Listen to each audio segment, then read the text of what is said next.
Des milliers de personnes se sont rassemblées aujourd'hui à Paris, mais aussi à Marseille ou encore Strasbourg pour réclamer justice. Justice pour Sarah Halimi, cette sexagénaire juive tuée en 2017 à Paris. Au cœur du débat, la question de l'irresponsabilité pénale. La Cour de cassation a en effet confirmé il y a une dizaine de jours l'impossibilité de juger son meurtrier. Mireille Layani et Pierre Corieux.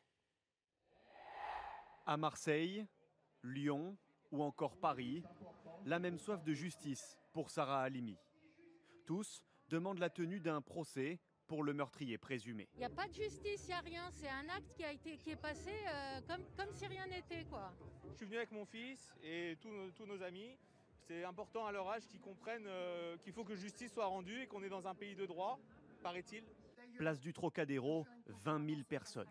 À la foule d'anonymes s'est ajoutée une foule de personnalités, de responsables politiques de tous bords, ainsi que des représentants du culte musulman. Tous unis pour dénoncer ce qu'ils appellent une erreur judiciaire. Le frère de la victime promet de se battre jusqu'au bout. On va épuiser toutes les voies de recours en France et après seulement on s'adressera à l'étranger.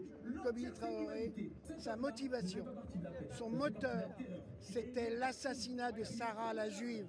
Le 14 avril, la Cour de cassation a confirmé l'irresponsabilité pénale de Kobili Traoré, meurtrier présumé de Sarah Halimi, ainsi que le caractère antisémite du crime. Selon la majorité des psychiatres, il aurait été pris d'une bouffée délirante suite à une importante consommation de cannabis. Une décision conforme au droit et à l'article 122-1 du Code pénal.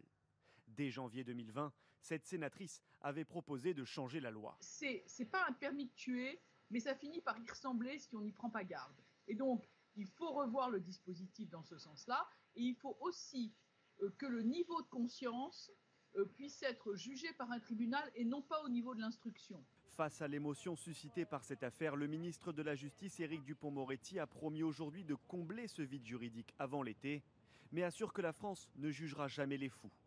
De leur côté, certains magistrats sont favorables à ce que la loi évolue, mais demandent que le rôle des psychiatres soit mieux défini.